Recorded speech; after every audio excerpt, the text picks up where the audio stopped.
ನಮಸ್ಕಾರ.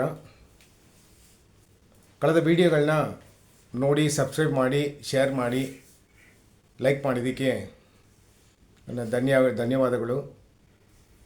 ಮತ್ತೊಮ್ಮೆ ನಿಮ್ಮೆಲ್ಲರಿಂದ ಭಾಳ ತಾಳ್ಮೆಯಿಂದ ಕೇಳ್ಕೊತೀನಿ, ನಮ್ಮ ವಿಡಿಯೋಗಳನ್ನ ನೋಡಿ. ಇದೆಲ್ಲ ಪಬ್ಲಿಕ್ ಅವೇರ್ನೆಸ್ ವೀಡಿಯೋಸ್. ಇದಕ್ಕೆ ಮುಂಚೆ ನಾನು ಹಾಕಿರೋ ವೀಡಿಯೋಗಳನ್ನ ಮತ್ತೆ ಹೋಗಿ ಒಂದು ಸಲ ನೋಡಿರಿ. ಬೇಕಿದೆ ಇರೋರಿಗೆಲ್ಲ ಶೇರ್ ಮಾಡಿ, ಸಬ್ಸ್ಕ್ರೈಬ್ ಮಾಡಿ, ಮತ್ತು ಲೈಕ್ ಮಾಡಿ. ಮತ್ತೊಮ್ಮೆ ಸಲ ನಮಗೆ ಬೆಂಬಲ ಕೊಡಿರಿ. ಬನ್ನಿ ವಿಡಿಯೋ ಒಳಗೆ ಹೋಗೋಣ. ಕಳೆದ ದಿವಸಗಳಿಂದ ಸೋಷಿಯಲ್ ಮೀಡಿಯಾದಲ್ಲಿ ತುಂಬ ವೈರಲ್ ಆಗದಂಥ ಕೆಲವು ವಿಷಯಗಳನ್ನ ಈ ವಿಡಿಯೋದಲ್ಲಿ ನೋಡೋಣ. ಅದರಲ್ಲಿ ಮೊದಲನೇದು ಅನಂತ್ ಅಂಬಾನಿ ಅವರ ಮದುವೆ. 5,000 ಕೋಟಿಯಲ್ಲಿ ಒಂದು ಮದುವೆ ಮಾಡ್ತಾರೆ. ಸುಮಾರು ಜನ ಬಂದು ಹೋಗ್ತಾರೆ, ಸುಮಾರು ಜಾಗದಲ್ಲಿ ಸುಮಾರು ಈವೆಂಟ್ಗಳು ನಡೀತದೆ. ಸೊ ಅವರು ಅದು 5,000 ಕೋಟಿ ಅನ್ನೋದು 0.5% ಅವರು ತಂದೆಯ ಪ್ರಾಪರ್ಟಿಯಲ್ಲಿ, ಅದೇ ಅವ್ರ ಸ್ವತ್ತಲ್ಲಿ ಒಂದು 0.5% ಅದು ಖರ್ಚಾಗಿರ್ತದೆ ಆ ಮದುವೆಗೆ. ಭಾಳ ಅತಿ ದೊಡ್ಡ ಮದುವೆ ಆಗಿ ನೋಡ್ತಾರೆ. ಇದು ಸೋಷಿಯಲ್ ಮೀಡಿಯಾಗಳಿಗೆ ಹೋಗ್ತಿತ್ತು. ಮತ್ತು ಇದು ಮುಗಿತಾ ಬರ್ತಾ ಕೂಡಲೇ ಕೇರಳದ ಲ್ಯಾಂಡ್ಸ್ಲೈಡ್ ನಡೀತು. ನ್ಯಾಚುರಲ್ ಡಿಸಾಸ್ಟರು, ಅತಿ ದೊಡ್ಡ ನ್ಯಾಚುರಲ್ ಡಿಸಾಸ್ಟರು. ಎಲ್ಲರೂ ಅದ್ರ ಕಡೆಗೆ ತಿರುಗಿ ಅದನ್ನು ತುಂಬ ದುಃಖವಾಗಿ ಆಚರಿಸಿ ಹೋಗ್ತಾಯಿದ್ರು. ಒಟ್ಟು 768 ಜನ ಆ ಡಿಸಾಸ್ಟರಲ್ಲಿ ತೀರ್ಕೊಬಿಟ್ರು. 397 ಜನ ಗಾಯಗೊಂಡಿದ್ರು. ಅಂದರೆ ಅದರ ದೊಡ್ಡ ಬಂಡೆಗಳೆಲ್ಲ ಉರುಳಿಕೊಂಡು ಹೋಗಿ ಆ ಕೆಸರುಗಳಲ್ಲಿ, ಬಿಲ್ಡಿಂಗ್ಗಳಲ್ಲಿ ಕೆಲವೊಂದು ಎಲ್ಲ ಬಿದ್ದಿರೋದ್ರಿಂದ ಅವರಿಗೆ ಕೈ ಕಾಲು ಫ್ರ್ಯಾಕ್ಚರ್ ಎಲ್ಲ ಆಗಿತ್ತು. ಒಟ್ಟು 17 ಕುಟುಂಬಗಳು ಟೋಟ್ಲಾಗಿ ಸೇವ್ ಆಗಿತ್ತು.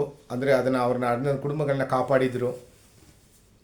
ಸೊ ಇದು ಒಂದು ದೊಡ್ಡ ದುಃಖವಾದ ವಿಷಯ. ನಮ್ಮ ಕಡೆಯಿಂದ ಅವರಿಗೆ ಕಂಡೋಲೆನ್ಸಸ್ನ ಆಚರಿಸ್ಕೊಳ್ಬೇಕು ಅಂಥೇಳಿ ನಾವೆಲ್ಲ ಸ್ವಲ್ಪ ಸೈಲೆಂಟ್ ಆಗಿದ್ದು ಅದನ್ನು ಕಂಡೋಲೆನ್ಸ್ನ ಅವ್ರಿಗೆ ಆಚರಿಸಿದ್ದು. ಮತ್ತು ಕಾಪಾಡಿದವ್ರಿಗೆಲ್ಲ ಕೆಲವು ಮೆಡಿಸಿನ್ಸ್ಗೆಲ್ಲ ಡಿಸ್ಟ್ರಿಬ್ಯೂಟ್ ಮಾಡಿದರು. ನ್ಯೂಸ್ ಚಾನೆಲ್ ಬಂದಿತ್ತು. ಕೇರಳ ಸ್ಟೇಟ್ ಅತಿ ದೊಡ್ಡದಾಗಿ ಅರೇಂಜ್ಮೆಂಟ್ಸ್ಗಳನ್ನ ಎಲ್ಲ ಮಾಡಿತ್ತು. ಬೇರೆ ಬೇರೆ ನ್ಯಾಚುರಲ್ ಡಿಸಾಸ್ಟರ್ ಫೋರ್ಸಸ್ ಎಲ್ಲ ಬಂತು. ಅವರೆಲ್ಲ ಬಂದು ಸುಮಾರು ಜನಗಳನ್ನ ಕಾಪಾಡಿದರು. ಅವ್ರಿಗೆ ಬೇಕಾದರೆ ಮೆಡಿಸಿನ್ನು ಹಾಸ್ಪಿಟಲ್ ಅಂತ ಹೋಗಿತ್ತು. ಮತ್ತು ಬೆಂಗಳೂರಿಂದ MEG ಅನ್ಸೆಂಟರ್ ಗ್ರೂಪಲ್ಲಿ ಆರ್ಮಿ ಹೋಗಿತ್ತು. ಅವರು ಆ ಡಿಸಾಸ್ಟರಲ್ಲಿ ಏನೇನು ಕೆಲಸ ಮಾಡಬೇಕು, ತಾನೇನು ಮಾಡಬೇಕಂದ್ರೆ ನ್ಯೂಸ್ ಚಾನೆಲ್ಲ ಬಂದವರೆಲ್ಲ ಮೀಡಿಯಾ ಕಡೆ ಅವರಲ್ಲಿ ಏನೇನೆಲ್ಲ ಪಾಲಿಸಿದ್ರು. ಮೆಡಿಕಲ್ಗೆ ಹೋಗಿದ್ದವರೆಲ್ಲ ಪಾಲಿಸಿದ್ರು. ಕೆಲವು ಜನ ಊಟ ಬಡಿಸ್ತಿದ್ರು. ಮತ್ತು ನಮ್ಮ MEG ಅವರು ಒಂದು ಡಿಫ್ರೆಂಟಾಗಿ ಥಿಂಕ್ ಮಾಡಿ ಒಂದು 3-4 ಗ್ರಾಮ ಒಟ್ಟು ಎಲ್ಲವೇ ಡೆವಾಸ್ಟೇಟಿಂಗ್, ಅಂದರೆ ಎಲ್ಲ ಅಡಿಮಟ್ಟಕ್ಕೂ ಅದು ಎಲ್ಲ ಅಳಸೆ ಹೋಗಿದೆ, ಎಲ್ಲನೂ ಖಾಲಿಯಾಗಿದೆ ಅನ್ನೋ ಮಟ್ಟಕ್ಕೆ ಹೋಗಿದ ಮೇಲೆ ನಮ್ಮ ಆರ್ಮಿಯವರು ಒಂದು ಥಿಂಕ್ ಮಾಡ್ತಾರೆ. ಅಂದರೆ 3-4 ಗ್ರಾಮಗಳು ಎಲ್ಲ ನಾಶ ಆಗಿದೆ. ಅದನ್ನು ಹೆಂಗೆ ನಾವು ಕನೆಕ್ಟ್ ಮಾಡಿ ಅಲ್ಲಿರೋರನ್ನ ಕಾಪಾಡಿ ಮತ್ತು ಹಾಸ್ಪಿಟ್ಲಿಗೆ ತರಿಸೋದು, ಇಲ್ಲ ಅವ್ರನ್ನ ಸೇವ್ ಮಾಡೋದು ಹೇಗೆ ಮಾಡಬೇಕಂತೇಳಿ ಒಂದು ಬೇಲಿ ಬ್ರಿಡ್ಜನ್ನು ಕಟ್ಟುತ್ತಾರೆ. 190 ಅಡಿ ಉದ್ದ ಇರ್ತದೆ. ಅದದ್ದು ಪೋರ್ಟೇಬಲ್ ಬ್ರಿಡ್ಜು. ಅದು ಬಂದು ಏನಾಗುತ್ತೆ ಅಂದರೆ, ಪೋರ್ಟೇಬಲ್ ಬ್ರಿಡ್ಜನ್ನು ಕಟ್ಟಿದ ತಕ್ಷಣ ಅದರಿಂದ ಪೇಷಂಟ್ಗಳನ್ನ ಕರ್ಕೊಬಂದು ಮತ್ತು ಆಂಬುಲೆನ್ಸು ಓಡಾಡೋಕ್ಕೋ, ಊಟದ ಹೋಗಿ ಆ ಬೇರೆ ಕಡೆ ಕೊಡೋರಿಗೋ, ಮತ್ತು 2-3 ಗ್ರಾಮಗಳು ಹೋಗಿದ್ದರಿಂದ ಅದು 3-4 ದಿವಸ ಹೆಂಗೆ ದಾಟು ಹೋಯ್ತು. ಅವರನ್ನೆಲ್ಲ ಒಟ್ಟಿಗೆ ಕಲೆಕ್ಟ್ ಮಾಡಿ ಅವರು ಒಂದು ಡಿಫ್ರೆಂಟಾಗಿ ಯೋಚನೆ ಮಾಡಿ ಒಂದು ಬ್ರಿಡ್ಜನ್ನು ಕಟ್ಟಿರ್ತಾರೆ. ಅದು 35 ಅವರಲ್ಲಿ ಕಟ್ಟಿ ಮುಗಿಸ್ತಾರೆ. ಆ ಟೈಮಲ್ಲಿ ಅವ್ರಿಗೆ ನಿದ್ದೆ ಇರಲ್ಲ, ಪ್ರಾಪರಾಗಿ ಊಟ ಸಿಕ್ಕಿರಲ್ಲ.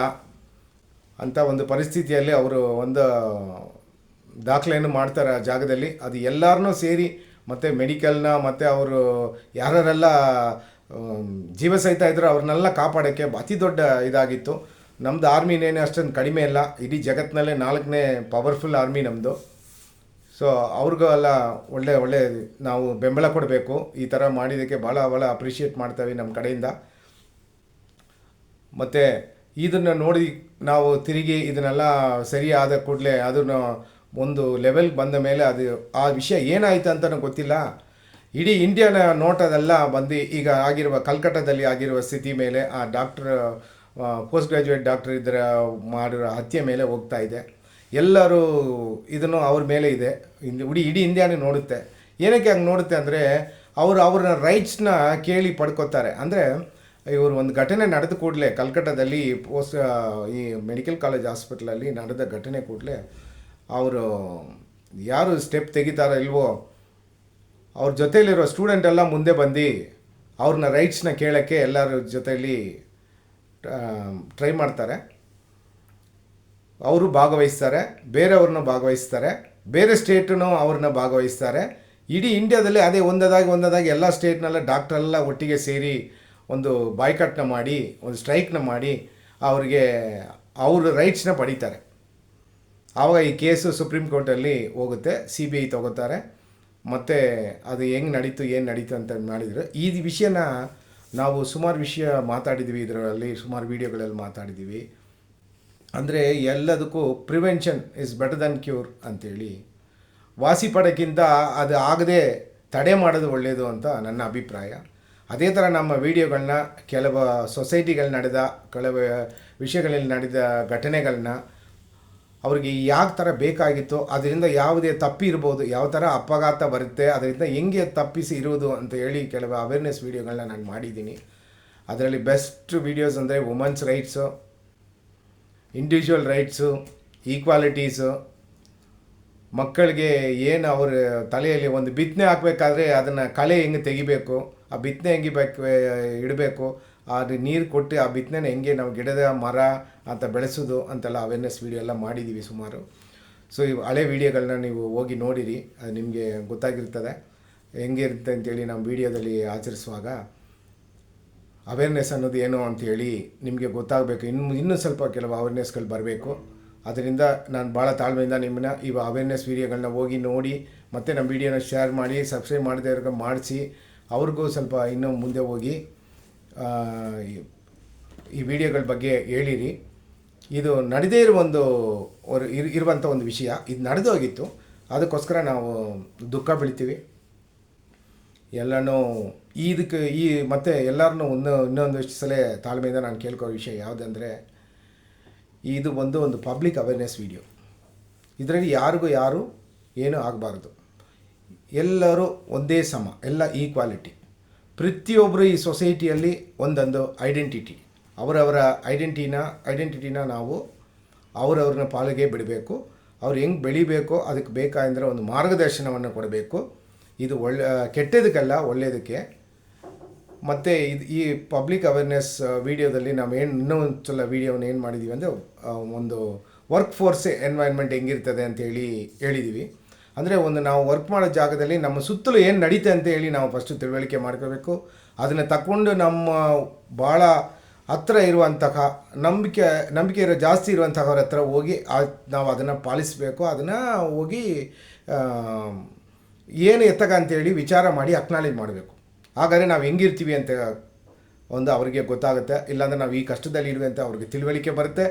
ಘಟನೆಗಳು ಅಪಘಾತದಿಂದ ತಪ್ಪಿಸ್ಕೊಂಡಿರೋಕ್ಕೆ ನಮಗೆ ಒಳ್ಳೆಯ ಅವಶ್ಯಕತೆ ಸಿಗ್ತದೆ. ಪ್ರತಿಯೊಬ್ಬರು ಈ ಸೊಸೈಟಿಯಲ್ಲಿ ಒಂದೊಂದು ಐಡೆಂಟಿಟಿ ಆಗಿರ್ತಾರೆ. ಎಲ್ಲರಿಗೂ ಈಕ್ವಾಲಿಟಿ ಇರಬೇಕು, ಐಡೆಂಟಿಟಿ ಇರಬೇಕು.